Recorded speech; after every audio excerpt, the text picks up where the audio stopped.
The Grinch Stole Congress by Dr. Seuss and edited by Charles Olson.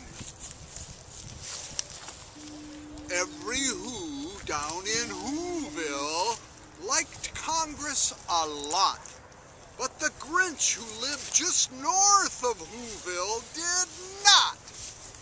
The Grinch hated Congress the whole Congress season. Now please don't ask why. No one quite knows the reason. It could be his eyes weren't screwed just right. It could be perhaps that his ears were too tight. But I think that the most likely reason of all may have been that his nose was 6 sizes too small.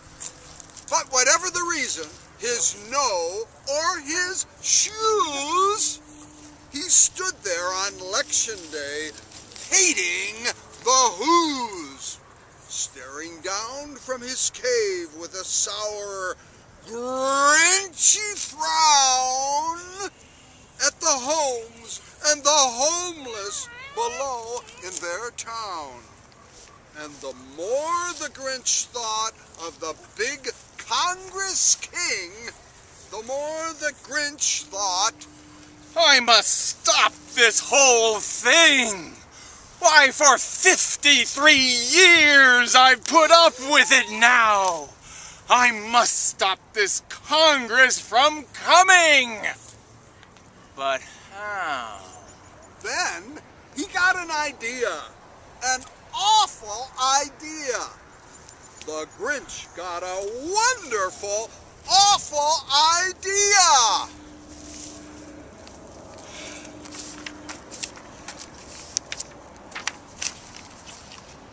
On the faraway island of Salamasan, Yertle the turtle was king of the pond. A nice little pond. It was clean, it was neat. The water was warm. There was plenty to eat. The turtles had everything turtles might need. And they were all happy. Quite happy indeed. They were, until Sturtle, the king of them all, decided the kingdom he ruled was too small.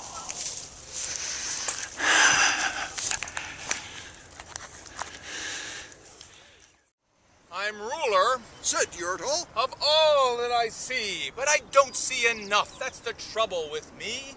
With this stone for a throne, I look down on this pond, but I cannot look down on the places beyond. This throne that I sit on is too low down.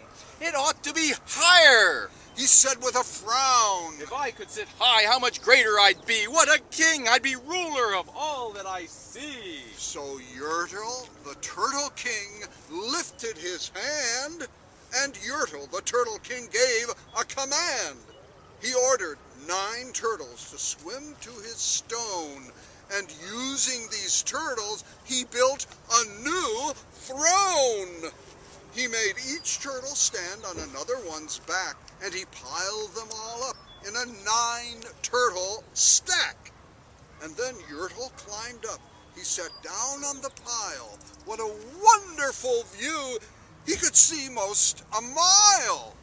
All mine! Yertle cried. Oh, the things I now rule. I'm king of a cow, and I'm king of a mule. I'm king of a house, and what's more beyond that, I'm king of a blueberry bush and a cat. I'm Yertle the turtle, oh marvelous me, for I am the ruler of all that I see. And all through that morning he sat up there high, saying over and over, "A great king am I!" Until long about noon, then he heard a faint sigh. "What's that?" snapped the king, and he looked down the stack, and he saw at the bottom a turtle named Mac, just a part of his throne. And this plain little turtle looked up and he said, "Beg your pardon, King Yertle. I pain in my back and my shoulders and knees. How long must we stand here, your majesty, please?" "Silence!" the king of the turtles barked back. "I'm king, and you're only a turtle named Mac. You stay in your place while I sit here and rule. I'm king of a cow, and I'm king of a mule. I'm king of a house, and a bush, and a cat. But that isn't all. I'll do better than that. My throne shall be higher." His royal voice thundered. "So pile up more turtles. I want about 200. Are we live?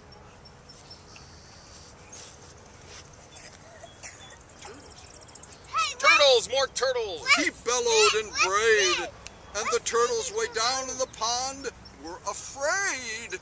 They trembled, they shook, but they came, they obeyed. From all over the pond they came swimming by dozens, whole families of turtles with uncles and cousins, and all of them stepped on the head of poor Mac. One after another, they climbed up the stack. Then Yertle, the turtle, was perched up so high he could see 40 miles from his throne in the sky. Hooray! Shouted Yertle. I'm king of the trees, I'm king of the birds, and I'm king of the bees. I'm king of the butterflies, king of the air. Ah me, what a throne, what a wonderful chair. I'm Yertle the turtle, oh marvelous me, for I am the ruler of all that I see. Now then again, from below, in the great heavy stack came, from that plain little turtle named Mac. Majesty, please, I don't like to complain, but down here below we are feeling great pain.